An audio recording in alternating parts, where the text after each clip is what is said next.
For millennia, humanity has measured its progress through tangible markers: wealth, technology, political power, and military conquest. Empires rose and fell, nations expanded their territories, and civilizations celebrated the triumphs of their engineers, merchants, and strategists. In this narrative, progress was always equated with accumulation: more land, more goods, more knowledge, more control over nature. But as we move further into the 21st century, it becomes increasingly evident that the metrics we have used for progress are only partial truths. They capture efficiency, they capture innovation, they capture the mastery of the external world, but they often fail to measure the most essential element of human existence: meaning. Material abundance can create comfort and security, but it cannot fill the invisible void that gnaws at the human soul. As societies develop, as the streets become safer, as cities expand and technologies advance, people often find themselves asking the same fundamental question that no algorithm can answer: why am I here? What is the purpose of my life? We live in a paradoxical era where we are richer, healthier, and more connected than ever before, yet feelings of emptiness, anxiety, and existential despair are rising. The external markers of success, houses, cars, degrees, social media followers, do not guarantee inner satisfaction. Indeed, they often exacerbate the sense of meaninglessness because they distract from the essential question of why we live, why we care, and what ultimately matters. To understand this, we must recognize that progress, as it is conventionally defined, is not synonymous with fulfillment. Civilizations have historically linked human happiness and purpose, not to possessions, but to the narratives they tell about themselves. Ancient societies, even when poor by modern standards, found deep meaning in shared myths, rituals, and communal purpose. The peasants of medieval Europe, though lacking modern technology, experienced a sense of belonging and direction because their lives were embedded in a web of shared stories about God, kingship, and community. Today, we have largely dismantled these shared narratives. We live in societies that glorify individual achievement, self-expression, and personal freedom, yet paradoxically, these very ideals often leave people untethered. The relentless pursuit of external markers, wealth, fame, or status, becomes a treadmill from which there is no escape, because it never addresses the inner question: what is a life worth living? It is here that the illusion of progress becomes dangerous. When we convince ourselves that technological advancement, economic growth, and material accumulation are equivalent to human flourishing, we ignore the more subtle, more profound dimensions of life. We forget that humans are not only biological machines engineered to survive and reproduce, we are also meaning-making creatures. Our happiness, our sense of purpose, and our very sanity depend on the stories we tell ourselves about our lives and our place in the world. Without these narratives, progress becomes hollow. It is as if we have built magnificent cities, bridges, and machines, yet the foundations of the human spirit are crumbling beneath them. Yet it is not only the accumulation of things that blinds us. Modern life has taught us to externalize success and to measure it in comparison to others. Social media, consumer culture, and competitive economies constantly remind us of what we lack, what others have achieved, and how we fall short. In this environment, meaning becomes a secondary consideration, subordinated to the pursuit of measurable achievements. The human mind, wired to seek patterns and narratives, finds itself trapped in an endless feedback loop of self-evaluation. When we define ourselves by our material possessions or social status, we ignore the deeper question of what we truly value.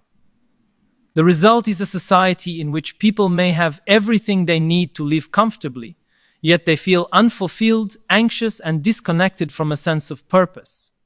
This is the cost of confusing progress with fulfillment, efficiency with meaning, and abundance with satisfaction. Recognizing this is the first step toward reclaiming the life that truly matters. Underlying this illusion is a deeper problem, our disconnection from our inner life. For thousands of years, humans relied not only on external markers of progress, but also on self-reflection, contemplation, and inner discipline to find meaning. Philosophers, monks, sages, and mystics all understood that the most important questions, who am I, why do I live, what should I value, cannot be answered by measuring GDP, building empires, or acquiring goods. They require turning inward, observing the mind, confronting uncertainty, and acknowledging mortality. Yet in contemporary society, we are trained to avoid this inward gaze. From the moment we wake up, our attention is bombarded by notifications, advertisements, news feeds, and the constant chat of social media. Our lives are segmented into tasks, schedules, and commitments, leaving little space for reflection. Even leisure has been commodified. Movies, games, apps, and curated experiences compete for our attention, providing momentary pleasure, but rarely engaging the mind in profound inquiry.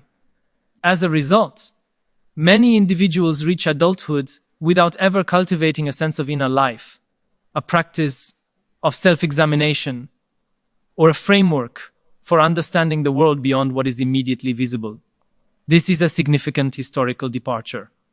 In most traditional societies, reflection was not optional. It was woven into daily life through ritual, meditation, storytelling, and communal gatherings. Children learned to observe, question, and interpret, developing an inner compass that guided behavior, relationships, and decisions. Today, the tools for self-knowledge exist, but the environment conspires against using them. The result is a generation of highly informed, yet poorly introspective individuals. We know more facts than any previous generation in history, yet we understand less about ourselves and the meaning of our lives. This disconnection has profound consequences. Without an active inner life, humans are more susceptible to distraction, manipulation, and the seduction of superficial goals. We allow external forces, corporations, governments, and algorithms to shape our desires and dictate our priorities. We become consumers of experiences rather than creators of meaning. And yet, the danger is not only personal, it is societal. A civilization composed of individuals who lack self-awareness and purpose cannot build institutions that endure. Without inner grounding, empathy diminishes, communal bonds weaken, and collective decisions are made with short-term convenience in mind rather than long-term flourishing.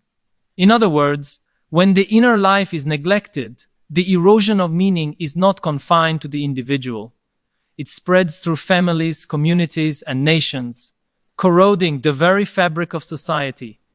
Reconnecting with the inner life does not require renouncing modernity or rejecting progress.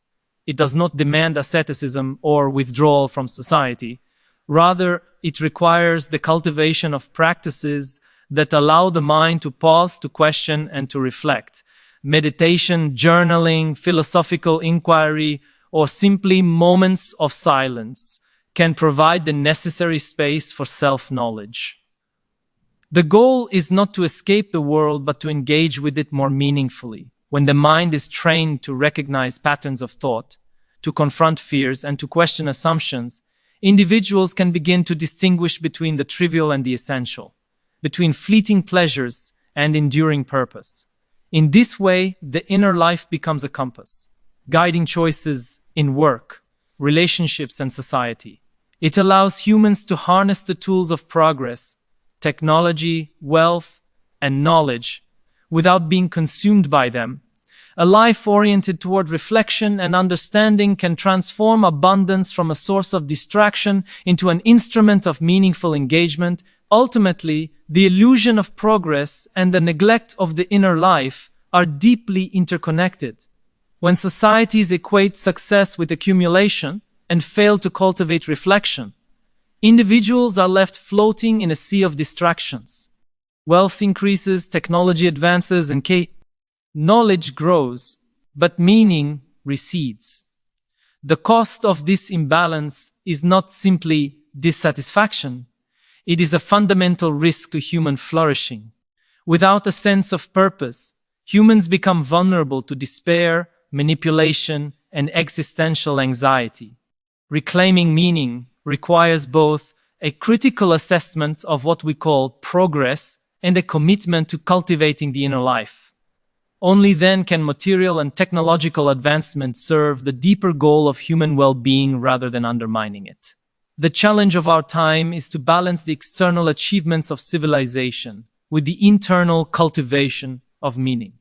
To ensure that as humanity reaches unprecedented heights of power and sophistication, it does not simultaneously descend into spiritual impoverishment. For most of human history, meaning was inseparable from community. People understood themselves through their place in the larger social tapestry. Rituals, shared myths, and collective stories bound individuals together, giving purpose to daily life. A farmer planting seeds did so not only to feed himself, but because he was part of a cycle that connected past and future generations. A mother teaching her children cultural norms did so knowing that she preserved the continuity of society. In such a world, meaning was not a personal luxury, it was a social necessity. When every human life was deeply intertwined with others, the individual could not exist in isolation from the larger story. Communities offered frameworks for identity, values, and a sense of belonging that transcended fleeting desires. People were guided by stories that endured for centuries, epic tales of gods, heroes, and moral codes that provided clarity amid uncertainty. These stories were not arbitrary, they were survival tools, ensuring cohesion, cooperation, and trust. Without them, social structures would crumble. Yet today, as individualism has become the dominant narrative, these ancient frameworks have weakened. People are encouraged to define themselves independently, to pursue personal happiness, and to seek fulfillment in private choices rather than shared purposes. On the surface, this freedom seems liberating, but it comes with a subtle and dangerous cost. As communal bonds fray, individuals experience a profound sense of dislocation. A person may have friends, a career, and a network, yet still feel hollow because the deeper connection to shared human purpose has been severed. The rituals that once marked life's transitions, birth, adulthood, marriage, death, have become fragmented or commodified, and many turn to consumerism, social media, or superficial achievements to fill the void. These modern substitutes offer temporary pleasure, but they cannot replicate the profound reassurance that comes from knowing one is part of something enduring. In communities, suffering had meaning because it was endured together. In the modern, atomized society, suffering is often silent and solitary. The individual who confronts adversity alone begins to question the significance of existence itself. When community diminishes, morality itself becomes relative. Without a shared narrative, values drift into personal preference or convenience. What was once considered virtuous becomes optional, and the ethical compass that guided generations grows weak. This erosion does not happen suddenly. It is incremental, almost invisible. A culture that prizes individual success over collective well-being produces people who are materially competent but spiritually untethered. Individuals who can navigate markets and networks with skill but cannot answer the fundamental question, why am I here? Technology, far from restoring these lost connections, often accelerates the problem. Social media creates the illusion of community while amplifying isolation. Online networks allow millions of connections, but most of these interactions are superficial, lacking the depth and trust of face-to-face relationships. The more people substitute virtual affirmation for real human bonds, the more the sense of belonging diminishes. Individuals may feel recognized in terms of likes, shares, or followers, yet the deeper question of existential significance remains unanswered. Without meaningful bonds, societies risk producing a generation of humans who are isolated, anxious, and uncertain of their own purpose. The consequences extend beyond personal dissatisfaction. They manifest in societal instability. Fragmented communities are less resilient to crises, more susceptible to manipulation, and more willing to pursue short-term gratification at the expense of long-term survival. The weakening of community is not merely a cultural phenomenon, it is a structural vulnerability that can shape the trajectory of civilizations. Technology offers both hope and peril in this landscape. Innovations such as artificial intelligence, biotechnology, and digital communication promise unprecedented convenience and control. Machines can optimize work, predict behaviors, and even simulate human companionship. On one level, these advances enhance life. They allow individuals to achieve more, to extend longevity, and to explore realms of knowledge previously inaccessible. Yet beneath this surface lies a profound danger. As technology assumes more responsibility for choices, decisions, and relationships, humans risk abdicating the very processes that generate meaning. The more we rely on algorithms to tell us what to buy, whom to love, or what to believe, the more our agency diminishes. Decisions that were once the domain of conscious reflection are now outsourced to machines. And with them goes the subtle, necessary struggle that gives life purpose. Technology can create the illusion of progress while hollowing out the inner life. We may live in smarter cities, wear smarter watches, and communicate with artificial intelligence that predicts our preferences. Yet this sophistication cannot answer the question of why we exist. In fact, it may distract us from even asking it. The promise of technological utopia, where scarcity, disease, and ignorance are solved, can seduce us into a form of passive existence. When we are constantly entertained, distracted, or optimized, we forget that meaning is not something provided externally, it is cultivated internally. Technologies can free us from drudgery, but freedom without purpose is a double-edged sword. In such a world, humans risk becoming efficient, but spiritually impoverished. The most pressing challenge is not technical, it is existential. The tools we create are reflections of our desires and fears. If we allow technology to dictate our choices and shape our identities, we become instruments of our own distraction. We may acquire wealth, comfort, and knowledge. But without conscious reflection, these achievements do not constitute a meaningful life.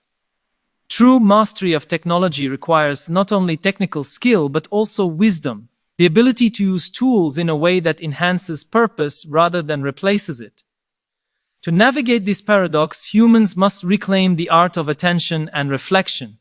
We must resist the seductive efficiency that technology offers if it comes at the cost of introspection. We must learn to pause, question, and deliberate, even when algorithms promise faster and easier solutions. The challenge is not to reject technology, but to ensure that it serves as an instrument of purpose, rather than a substitute for it. This requires courage, self-discipline, and a willingness to confront uncertainty. Meaning cannot be downloaded or automated, it must be discovered and created within the human experience. Those who neglect this responsibility risk a society in which technology amplifies emptiness rather than fulfilling the human spirit. When meaning disappears from our lives, the consequences are not abstract, they are visceral, immediate, and unavoidable. A society that ignores the inner landscape of its people is a society that slowly corrodes from the inside. Anxiety and depression are not merely personal struggles, they are societal symptoms, warning signs that something fundamental has been lost. The mind, when starved of purpose, begins to wander in search of comfort. often settling for distractions that promise temporary relief but leave the soul hollow. The endless pursuit of material gain, the fixation on social approval, and the relentless chase of novelty provide fleeting moments of satisfaction. Yet they fail to answer the deeper questions that have accompanied humans for millennia. Who am I? Why am I here? What is the life I truly want to live? In the absence of answers, individuals are driven not by choice, but by forces beyond their control, market trends, social pressures, and the unceasing flood of information. Decisions become transactional. Relationships become superficial. Morality becomes negotiable. The cost is not merely psychological, it is ethical, cultural, and collective.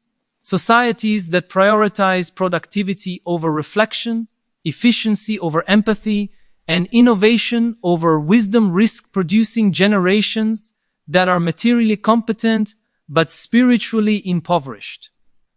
The rise of anxiety disorders, the epidemic of loneliness, and the erosion of trust in institutions are not isolated phenomena. They are the predictable outcomes of a civilization that has allowed the pursuit of meaning to fade into the background. This cost manifests in other subtle ways. Creativity diminishes when individuals no longer engage with profound questions. Curiosity is stifled when the only measure of success is quantifiable achievement. Compassion erodes when empathy is reduced to a tool for social influence, rather than a genuine connection between human beings. Even the concept of time changes. When life is measured in efficiency and outcomes, rather than purpose and understanding, the days pass quickly. Yet the mind feels empty. A year of distractions can feel like no time at all, and yet the underlying need for significance, for contribution, for understanding remains unsatisfied. The loss of meaning also transforms the way we relate to risk and reward. Without purpose, actions are guided by immediate gratification rather than long-term fulfillment.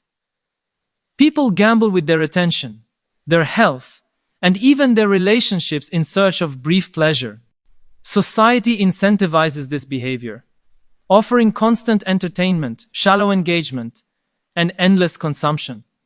It is a feedback loop. The more meaning is ignored, the more distraction is sought, and the more distraction is normalized. The cost, then, is not just individual unhappiness, it is a profound transformation of human priorities, a subtle shift that threatens the essence of what it means to live a considered, reflective, and meaningful life. The absence of purpose also weakens resilience. Historically, humans survived adversity not because they were physically stronger, but because they believed their struggles had significance. Soldiers endured unimaginable hardships because they believed in a cause greater than themselves. Communities rebuilt after disasters because shared meaning provided a framework for action and hope. Today, when meaning is fragmented or invisible, the capacity to endure challenges diminishes. Stress becomes overwhelming. Setbacks feel catastrophic, and the human spirit falters under pressure it once would have met with courage. This is not speculation. It is visible in every corner of the modern world. The statistics of mental health crises, the increase in societal violence, the decline of civic engagement, all point to a civilization grappling with the consequences of a life untethered from purpose. But recognizing this cost is not enough. Understanding it must lead to action. There is a path forward, though it requires courage, reflection, and conscious effort. We cannot reclaim meaning through distraction, nor can we outsource it to technology, ideology, or external validation. Meaning is a human responsibility, not a societal byproduct. It arises from the deliberate engagement with life's fundamental questions, from the recognition that our time is finite and that our choices carry consequences not only for ourselves but for those around us. This awareness leads directly to the next crucial point. the choice between awareness and indifference. Human beings are not passive recipients of destiny. We are architects of our inner and outer worlds. Every individual faces a crossroads between awareness and indifference, between the active pursuit of meaning and the passive surrender to distraction. Awareness requires courage because it exposes uncomfortable truths. It forces us to confront mortality, acknowledge the limitations of our knowledge, and recognize the ways in which modern life seduces us into shallow satisfaction. It demands honesty about the state of our relationships, the integrity of our actions, and the alignment of our lives with our deepest values. Indifference, by contrast, is the path of least resistance. It is easier to scroll, consume, and comply than to reflect, question, and act. Indifference offers comfort, yet it is a mirage. Beneath its surface lies a slow erosion of purpose, a gradual drift into meaninglessness. The choice is not theoretical. It is present in daily habits, in the allocation of attention, in the cultivation of thought.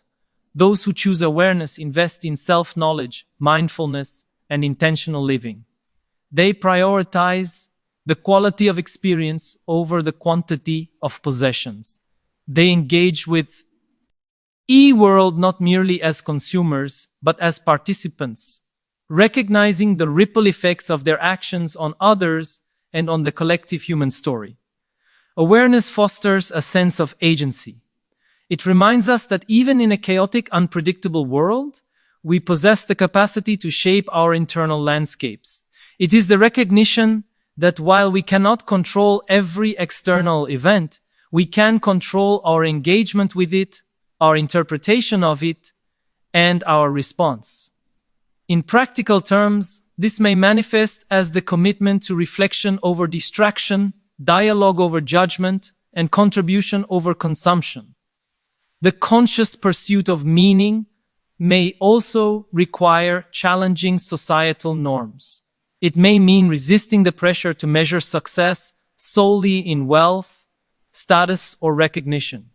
It may mean cultivating relationships that are deep rather than numerous, choosing work that aligns with purpose rather than prestige, and seeking experiences that expand understanding rather than merely entertain. The consequences of indifference extend far beyond the personal sphere. Societies built on collective indifference are fragile because meaninglessness erodes the bonds that hold communities together. Without shared narratives, rituals, or values, social cohesion weakens, trust declines, empathy diminishes, and cooperation becomes transactional rather than principled. Indifference transforms individuals into consumers and institutions into service providers, stripping life of the shared significance that once gave it depth and continuity. Yet, the choice of awareness offers hope. Even in the most turbulent times, even within the structures of modern distraction, individuals can cultivate purpose. Awareness enables people to reclaim agency, to find meaning in small actions, to perceive life as an interconnected web of cause and effect, rather than a series of random events. It is through this conscious engagement that we mitigate the costs of meaninglessness and resist the subtle erosion of our inner lives. Awareness does not guarantee comfort or certainty. In fact, it often brings discomfort because it illuminates gaps between aspiration and reality. But it is the only path to authentic fulfillment. The human spirit thrives not in avoidance but in engagement, not in indifference but in conscious choice. Those who cultivate awareness understand that life is finite and fragile, yet profoundly significant. They approach existence not with resignation, but with responsibility, not with fear, but with curiosity, not with apathy, but with deliberate action. In this sense, the consequences of inattention are clear: emptiness, isolation, and the slow decay of the qualities that make us distinctly human. The benefits of awareness, by contrast, are transformative. resilience, depth, empathy, and the ability to navigate life with a sense of purpose that transcends circumstance. Awareness is not an abstract ideal, it is a daily practice. It manifests in the choice to reflect before reacting, to prioritize quality over quantity, to invest in relationships that matter, and to seek understanding over convenience. It is in these choices, multiplied over time, that the human experience regains its richness and depth. At the level of civilization, the stakes are equally high. Societies that cultivate awareness and meaningful engagement among their citizens are more adaptable, compassionate, and resilient. They are capable of weathering crises, fostering innovation that is ethical, and sustaining cultural and moral frameworks that support collective flourishing. In contrast, societies dominated by indifference are brittle, prone to unrest, and vulnerable to exploitation. Every individual choice contributes to the broader cultural trajectory. Awareness is contagious. Indifference is equally contagious. To embrace awareness is not merely a personal act, it is a contribution to the collective human story, a decision that shapes not only one life, but the lives of countless others. In the final analysis, the challenge is both simple and profound. We must recognize the cost of meaninglessness and confront the choice before us. Awareness demands effort, courage, and integrity, but it offers the only path to a life that is rich, coherent, and resonant. Indifference may be easier, more comfortable in the short term, but it carries a price measured in the slow erosion of the human soul and the weakening of the bonds that sustain society. Understanding the stakes, the tangible consequences for mind, body, relationships, and civilization, illuminates the path forward.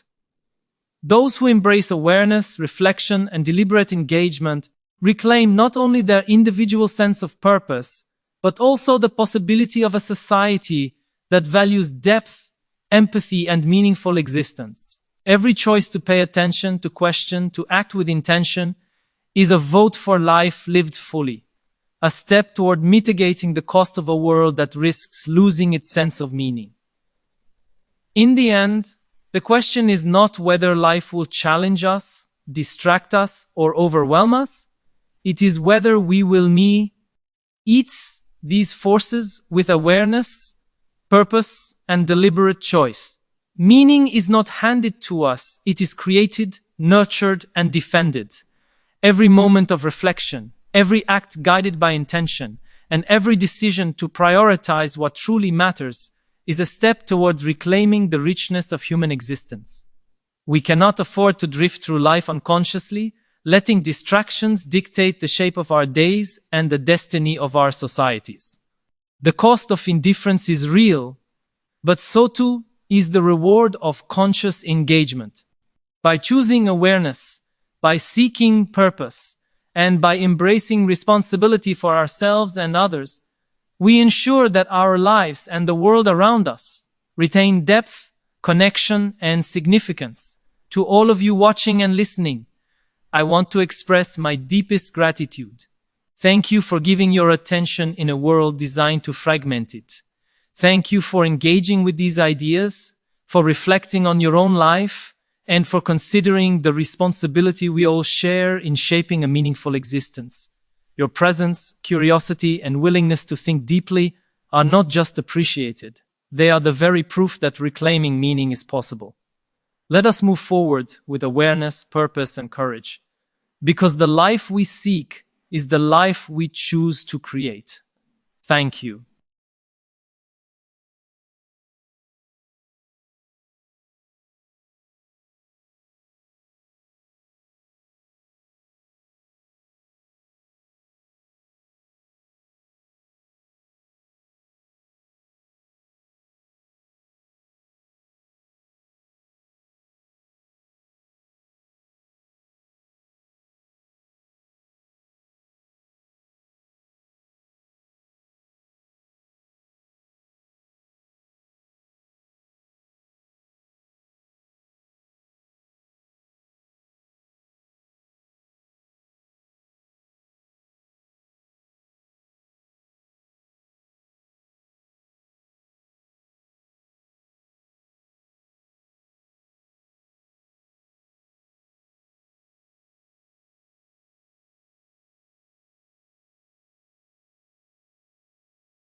And we cooperate through storytelling.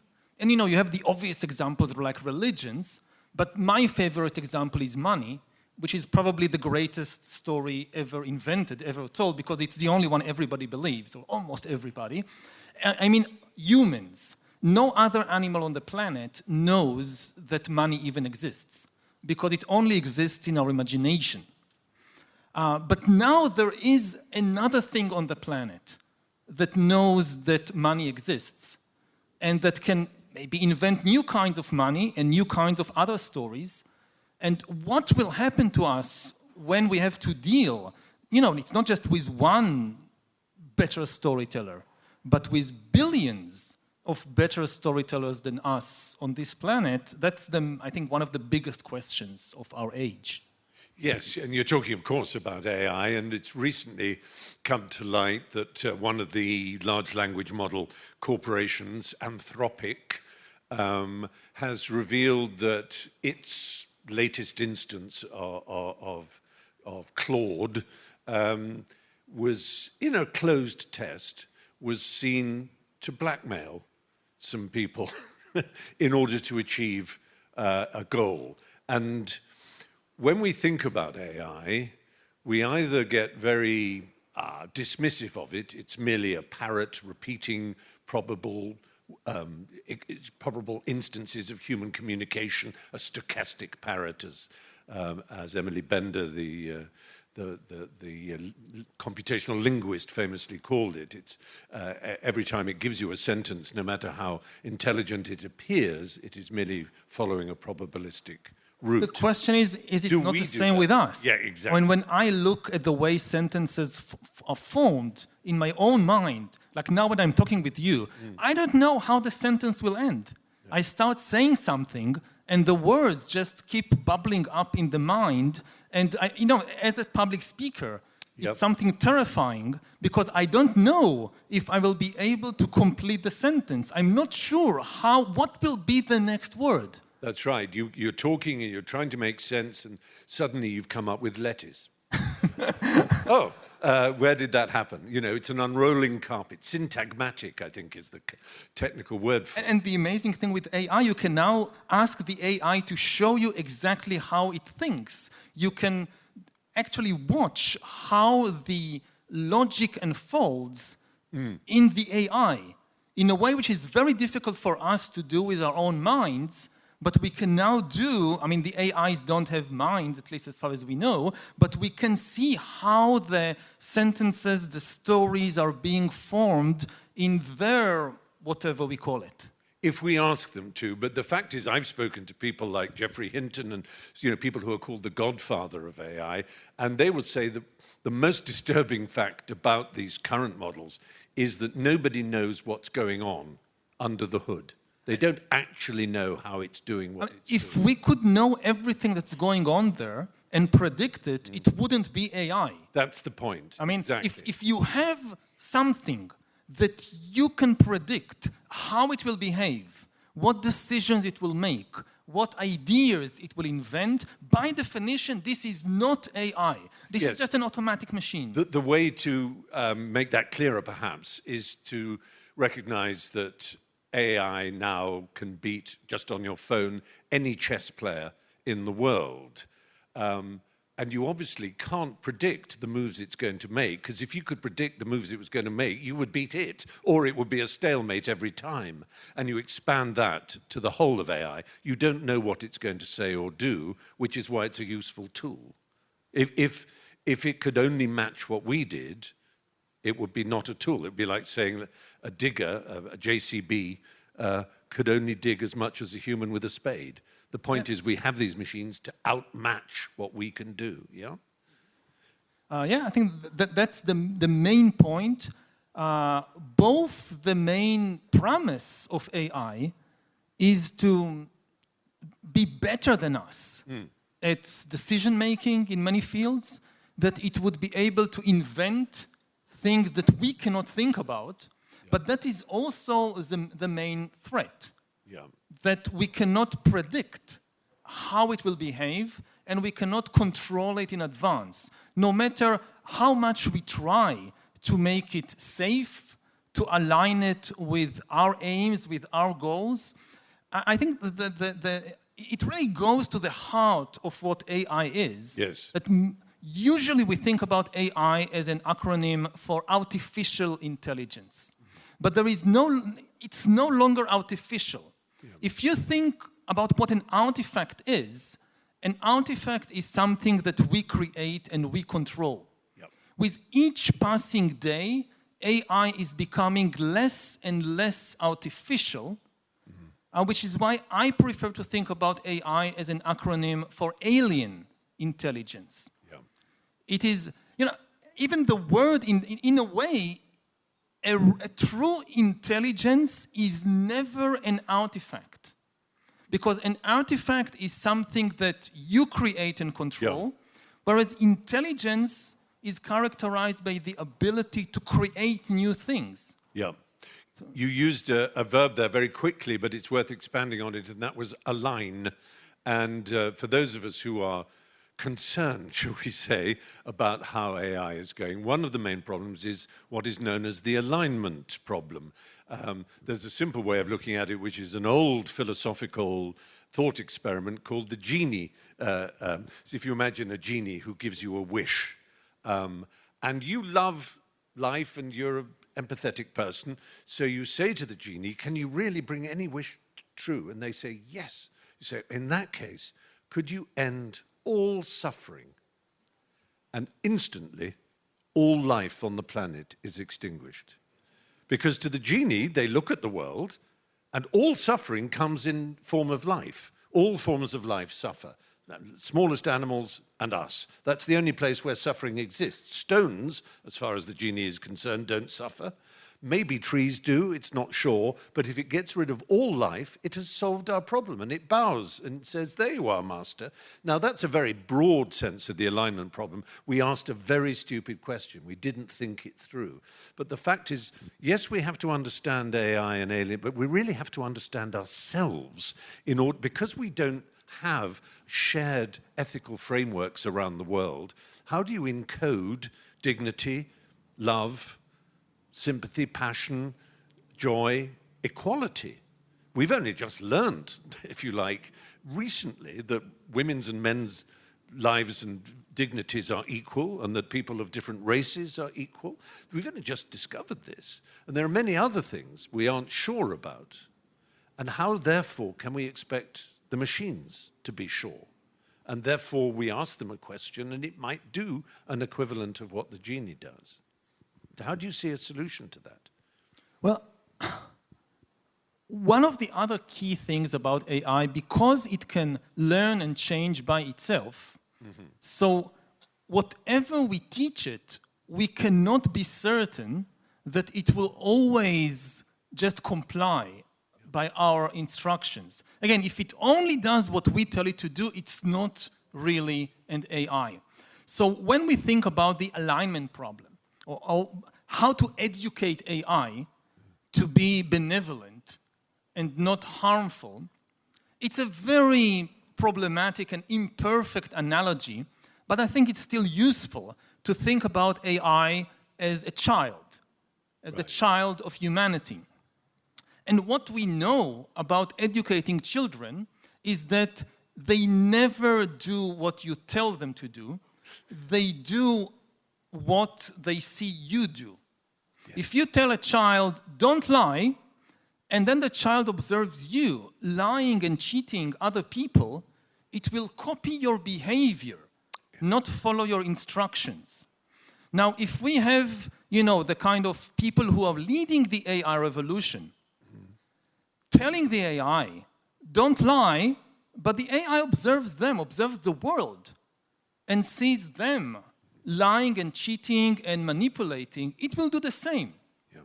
I mean, if AI is developed not through a cooperative effort of humans who trust each other, but it is developed through an arms race, a competition. So again, you can tell the AI as much as you like to be compassionate and to be benevolent, but if it it observes the world, because AI learns from observation. Yes. Yeah. If it observes the world, it observes how humans behave towards each other, it observes how its own creators behave. And if they are ruthless, power-hungry competitors, it will also be ruthless and power-hungry. You cannot create a compassionate and trustworthy AI through an arms race. It just won't happen. Well, yes, Yuval, you've said this. If you had said this in 1980 during what was known as the AI winter, we'd say, yes, we must plan and make sure this isn't happening.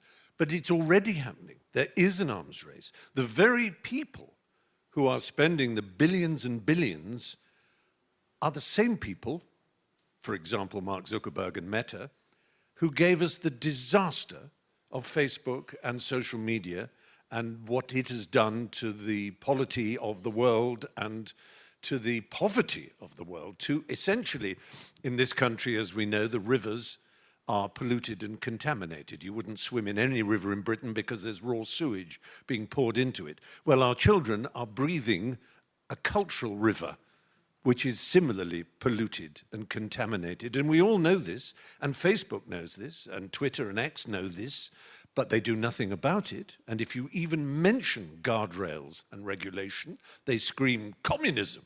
And Trump has just announced that he will ban individual states in America from regulating AI. There is an arms race. So everything you said is happening. So how can we come together to stop AI in the hands of corporate greed and national greed in this arms race, whether it's China against America or it's one company against another? It's going in the wrong direction. Yeah, it's moving very fast, partly because there is also enormous positive potential, of course. You know, in everything from healthcare to tackling the climate emergency. So we have to acknowledge there is also this enormous positive potential. The question is not how to stop the development of AI, it's how to make sure that it is used for good. And here, I think that the main problem is simply an issue of priority, of what comes first. Humanity now faces two major challenges. On the one hand, we have the challenge of developing a super intelligent AI. On the other hand, we have the challenge of how to rebuild trust between humans, because trust all over the world, both between countries and also within countries, is collapsing. Nobody is absolutely certain why it's happening, but everybody is able to observe it. I mean, maybe the last thing that, let's say, Republicans and Democrats in the US can agree on is that trust is collapsing. Yes. It's that they don't trust each other. They don't agree on any fact except that they don't trust each other. So this is the worst possible time for us to come together. We no longer believe in global institutions like the United Nations, the WHO. Even in national institutions. Yes. I mean, one of the explanations for the collapse of trust is that over thousands of years, I mean, humans have been amazing in building, despite all the conflicts and tensions and so forth. You know, 100,000 years ago, humans lived in tiny bands of hunter-gatherers and could not trust anybody outside their band of 50 or 100 individuals. Now we have nations of hundreds of millions of people. We have a global trade network, a global scientific network with billions of people. So we are obviously quite good at building trust. Yeah. But over thousands of years, we have built trust through human communication. And now, within almost every relationship, there is a machine, an algorithm, an AI in between. And we see a collapse of trust in humans, whereas there is a rise of trust in algorithms and AIs. Again, I mentioned money as the greatest story ever told. So you see that people are losing trust in human-made money, like euros and dollars and pounds, but they shift the trust from fiat to cryptocurrencies and to an algorithm-based money. So we have these two problems of the developing AI and rebuilding trust between humans. And the question is which one we solve first, which is the priority. Now, unfortunately, you hear some of the smartest people in the world, they say, first we solve the AI problem, and then with the help of AI, we'll solve the trust problem. And I think this is a very bad idea. If we develop AI through an arms race between humans who can't trust each other, there is absolutely no reason to expect that we'll be able to trust the AIs. I mean, the big paradox is that when you talk with people like Mark Zuckerberg, like Elon Musk, they often say openly that they are also afraid of the dangerous potential of AI. They are not blind to it, they are not oblivious to it, but they say that they are caught in this arms race, that if I slow down, my competitors will not slow down, I can't trust them, so I must move faster. But then you ask them, okay, so you can't trust your human competitors. Do you think you'll be able to trust this super intelligent alien intelligent you're developing? And the same people who just told you they can't trust other humans tell you, oh, but I think we'll be able to trust the alien AIs, which is almost insane. Yeah. Yeah. So the right order of doing it is first solve the human trust problem, then together, in a cooperative way, we can develop and educate trustworthy AIs. But unfortunately, we are doing the exact opposite. Yes. And there's, as you know, there's been for decades the doomsday clock, which the nuclear scientists set midnight is Armageddon, the end of everything. And it's been roughly at 89 seconds to midnight for the last few years. It's crept up over recent days for obvious reasons. But there's another metric that I've been studying recently called P-doom. It's the letter P, which is probability, brackets, doom, close brackets. It's one used by people in the business, you know, the scientists in AI. So, for example, Alicia Yudkowsky, who's the founder of the Machine Intelligence Research Institute in California, sets P at 90. That's to say, a 90% chance of human extinction through AI. Jan LeCun, who is the chief scientist for Meta, sets it at 0. But then he is the chief scientist for Meta. So that's like a tobacco executive saying, cancer? No chance. What are you talking about? Can't possibly happen. But so I've worked out that roughly the lowest median is between 7.5% and 10% of human catastrophe of an extinction order through AI, if things are not controlled in the way you say they should be. Now, the chance of winning the lottery in this country is 0.0000022%. So what you're saying here is that the chance of human extinction at 7.5%, which is the lowest really amongst the current important scientists, Nobel Prize winners like Hinton and Hassabis, 7.5% is 3.4 million times greater than 0.00022%. So if I were to give you a lottery ticket and say this is a valid lottery ticket, the only difference is you are 3.4 million times more likely to win, you would take it. And that's the odds we're playing with at a low rate. So let's look at the bad side of things. As we've said, we're going about it in the wrong order, as you've put it. Most people who understand the science say there is a very severe chance that humanity will be extinguished by this, a greater chance than by nuclear Armageddon, in fact, or indeed climate change.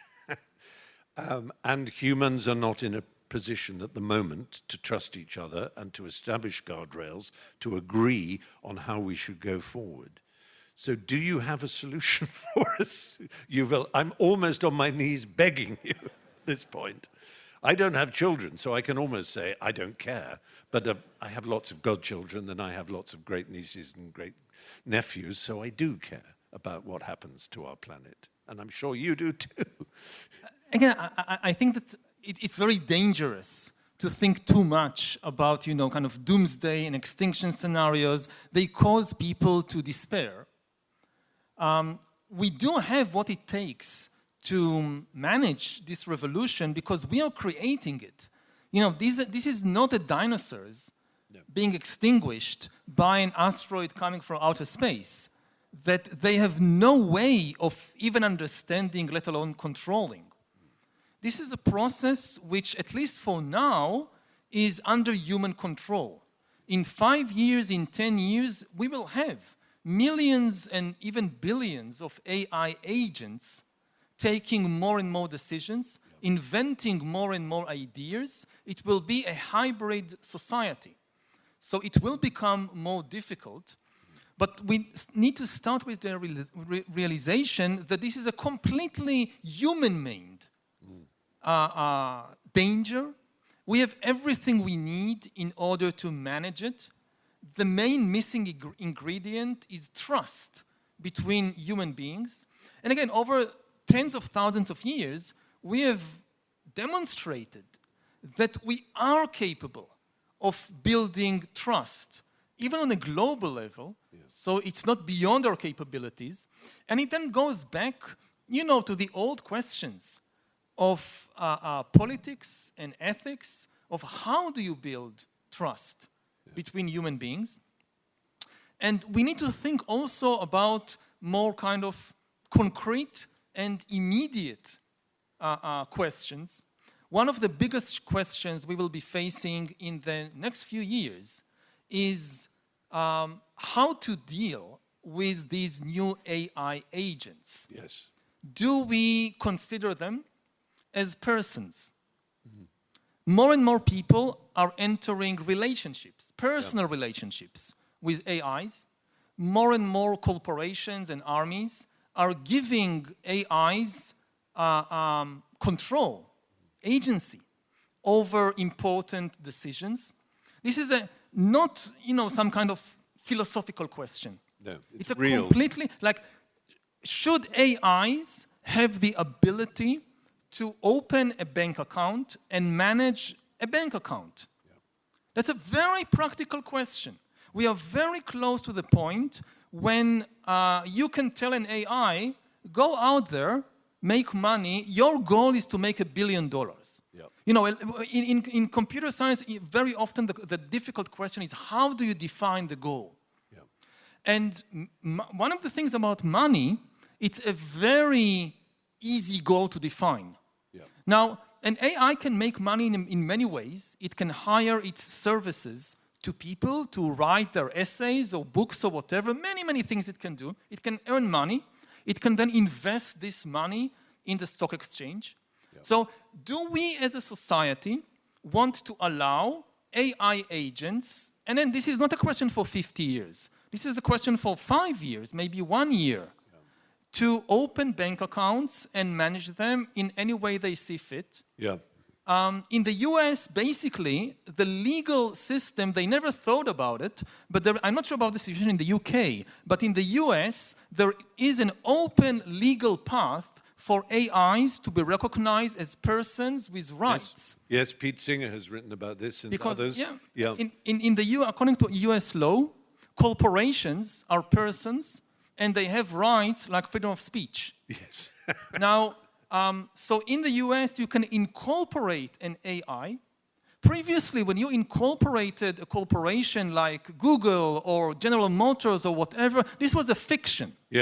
Because all the decisions of Google were made by human beings. So, okay, legally, Google is a person with rights, but every decision of Google needs a human executive, accountant, engineer, lawyer to make the decision. Now this is no longer the case. You can incorporate an AI, and the AI can make the decisions by itself. One of the reasons that the US Supreme Court recognized corporations as persons is in order to make it possible for corporations to donate money to politicians. This was the Citizens United Supreme Court decision. Now, so imagine an AI that makes billions of dollars. It's maybe the richest person in the US in a few years will not be Elon Musk or Jeff Bezos or Mark Zuckerberg. It will be an AI. And this AI has the freedom of speech which includes the right to donate money to politicians, maybe on condition that they further advance rights for AI. Absolutely, and reduce guardrails and so forth. Yes. Now, this is a completely realistic scenario. This is not like science fiction. No, absolutely. So, and this is a question that we as a society need to decide, do we acknowledge AIs as persons with rights? Now, there are people who are already convinced that AIs, because they have interaction with them, have consciousness, have feelings. So maybe in a few years the world is divided between countries that recognize AIs as persons with rights and countries that don't. Absolutely. And I suppose for everyone in the room there's a consideration. I remember I gave a talk on AI back in 2015 in Haeunwai, and I said that the way things are going, there are certain jobs that people might not have. I said, for example, if you have a child who's studying to be a doctor, that's fine, but maybe a radiologist. And woman put her hand up very crossly and said, my daughter's studying radiology. And I said, well, you know, imagine that every mammogram ever taken is available to an AI and it can examine thousands in a second and make a judgment on it. A radiologist is going to go out of work. Now, who's going to go out of work here? I don't know if the chief financial officer is president of Octopus, but I have been sort of talking to some people who say that the first really high-level job to be replaced by an AI completely will be a CFO. They can be so well, everything they do. It's already happened. It's news editors. Oh, really? One of the most important jobs in the 20th century, even before, was news editors. The editors of the newspapers, of the television, they were extremely powerful people who control the public conversation. But I think what I would just end by saying to everybody is maybe don't concentrate on how efficient you are, on how brilliantly you complete a task, because that's what AI can do, especially the agentic AI that Yuval's been talking about. Concentrate on what a wonderful human being you are, how kind you are, how courteous, how considerate, how you improve the life of those around you, which is very often the opposite of what efficient people do. And maybe that, for the time being, at least, is the secret, that human exceptionalism will be how good we are as people, how much we make a room light up when we walk into it, how much pleasure we spread, not how quickly we can complete a task, because we'll never match the AI. So on that note, at least I think we should end, and I hope we haven't given too much terror to everybody. I will always say that the thing about this technology is it's simultaneously thrilling and chilling. And the thrilling parts may well cause us all to live much longer, happier lives. We can hope so. But Yuval, as always, an absolute joy speaking to you, and thank you for... Thank you so much. Thank you. Thank you, everybody.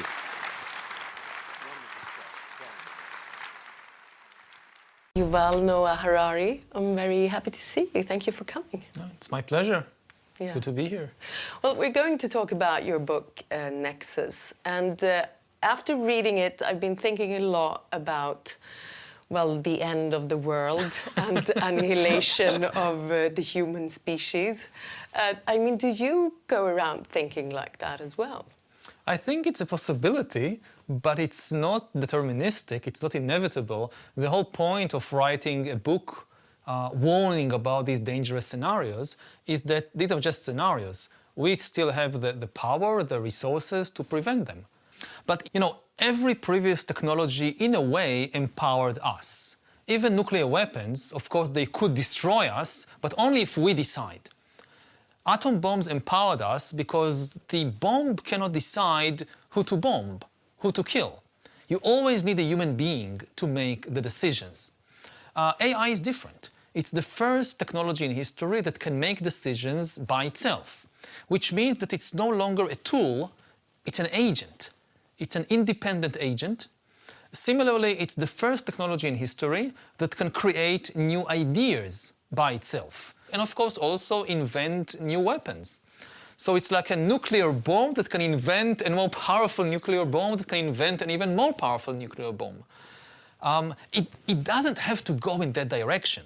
It's not inherently evil or bad. It has a lot of positive potential. It could provide us with the best healthcare in history. It could help us prevent catastrophic climate change. And this is really just the beginning of the process. You know, if you think about the evolution of organic beings, So it took billions of years to get from amoebas to dinosaurs. Digital evolution is millions of times faster. And if GPT-4 or ChatGPT, this is the amoeba, so how would the T-Rex look like? Yeah. Well, I mean, you're right that it won't be what we imagine, that it won't be like in Matrix or Terminator, where artificial intelligence will roam the streets and kill people. No. But so what will it look like? I mean, what are the potential dangerous outcome? It's not like there is one big computer somewhere that is trying to take over the world.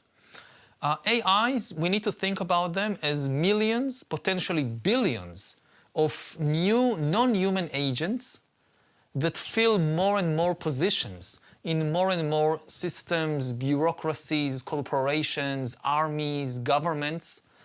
Again, making decisions about the world and about our life. And we, in the process, not just losing our power, but losing the ability to understand the world. Because increasingly we don't understand how these things make decisions. We don't understand these extremely complex systems. I mean, what we have seen already in recent years is that AIs are taking over to some extent our culture, our society, the conversation.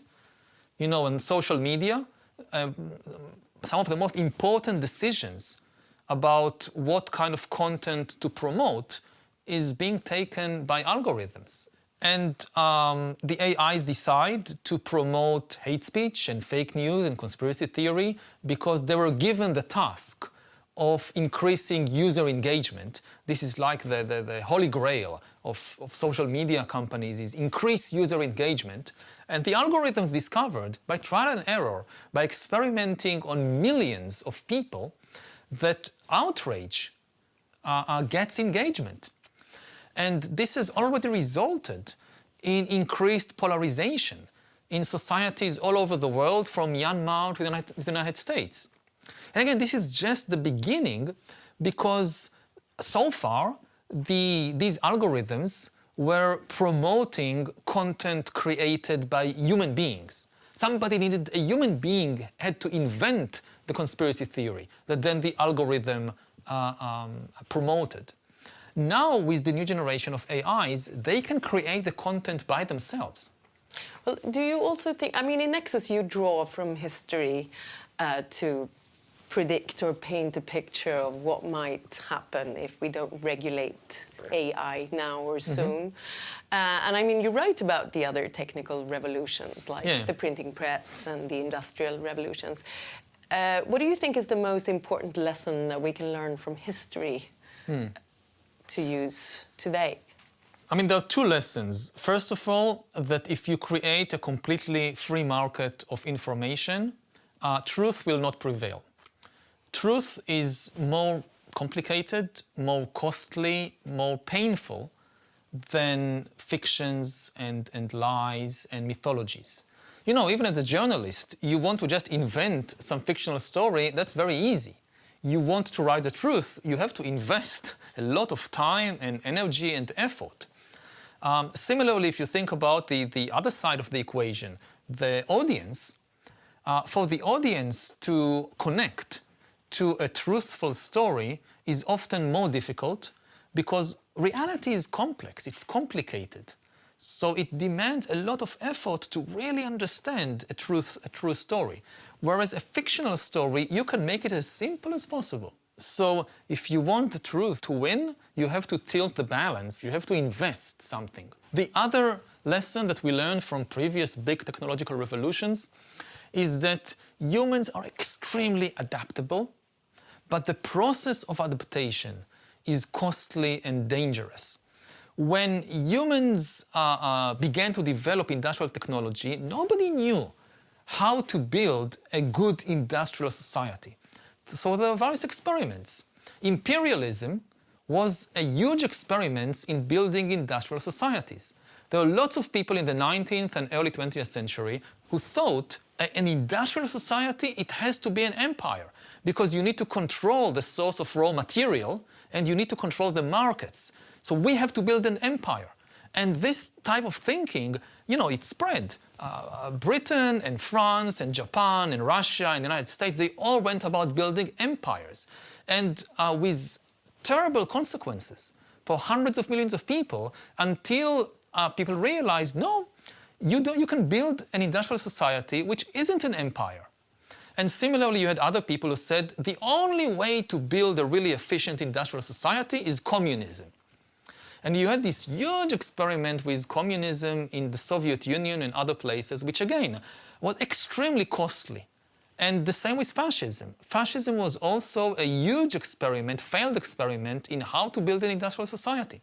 So you can say, okay, after all these experiments, after imperialism and communism and fascism and the two world wars, we finally got it right. And we can argue about it, but let's say that we got it right. If we have to go again through this process, this time with AI and bioengineering, we don't know how to build these kind of AI-based societies, so we have to go through another cycle of failed experiments, more imperialism and totalitarianism and world war, and in the end, we'll get it right. This is very bad news. So the historical lesson is, don't just think about the end result. But do you also think that we can learn from literature? I mean, haven't we been warned by Mary Shelley, Philip K. Dick, William Gibson, Isaac Asimov? We have been warned, and it's very important, it's very good that we have been warned. I think the most important literary genre of our era is science fiction, because it attempts it engages with all these possibilities and attempts to warn us about the dangers and to speculate about how to build better societies.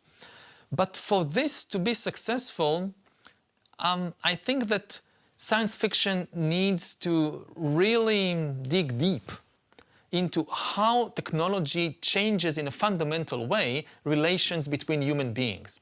Because you have a lot of science fiction which is just, like taking a very old story and reenacting it with robots. So you can do like Romeo and Juliet with robots, or in space with laser guns and spaceships, and it is still Romeo and Juliet. I mean, it doesn't tell you anything new about how humans relate to each other. But you also write that we need more fiction about bureaucracy. Yeah, this is, I think, the biggest lacuna in art, is that art is not very good in explaining bureaucracy. We have Kafka. We have Kafka, we have Catch-22. It's not completely missing. But if you look, say, at the big blockbusters... It's not the bestsellers, no. Yes, it's not the bestsellers, it's not the blockbusters. And this is a problem, because our life is managed mainly by bureaucratic systems. But then when we open the television and we watch a TV series about politics, it's likely to ignore the bureaucracy and instead to tell us a medieval or even Stone Age story about dynastic politics. The focus is on a family or a couple of families and the kind of basic biological dramas that characterize competition within or between families. So you have something like Succession, with the kids competing for the attention of the father. This is a very important story, which was crafted by evolution already millions of years before there were humans. This is chimpanzee stuff. They know it also.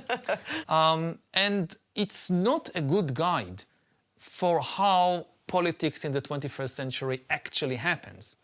Because if we don't have these kinds of stories, then people don't understand the world. They easily fall victim to conspiracy theories about, the deep state and all these, cabals that control the world. But in fact, it's bureaucracy, it's not conspiracy. And it also makes it more difficult for us to change the system. You feel helpless.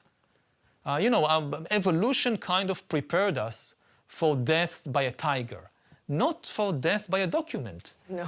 And today, a lot more people are dying because of documents than because of tigers. Yeah. So, are you positive, are you optimistic, or are you pessimistic for our future? I know it's a hard question. I try to be a realist. I mean, basically optimism is like saying, oh, everything will be okay. and pessimism, no, we are all doomed. Both these positions, they make us abdicate responsibility. Because if in the end everything will be okay, why bother? You don't need to take action. And it's the same if we are doomed, so why waste whatever little time we have on taking action? Realism is understanding that we have, as human beings, as a human species, we still have the resources, the technology, the wisdom to deal with major challenges, whether it's climate change or whether it's the rise of AI. Again, for instance, when I think about climate change, one of the things that people should realize is what is the cost of preventing catastrophic climate change? What size of a check do you need to write if you want to solve this? How much money? And nobody knows for sure, but the best estimates we have, something like 2%, 3%, maybe 5% of global GDP. Now, this is a lot, but it's completely doable.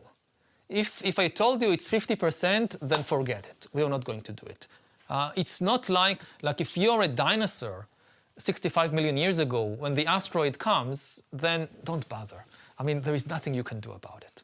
But we are not like the dinosaurs. To shift even 5% of our resources from one aim, one field to another, this is what politicians do all the time. Well, Professor Harari, it was a pleasure talking to you. Thank you so much. Thank you.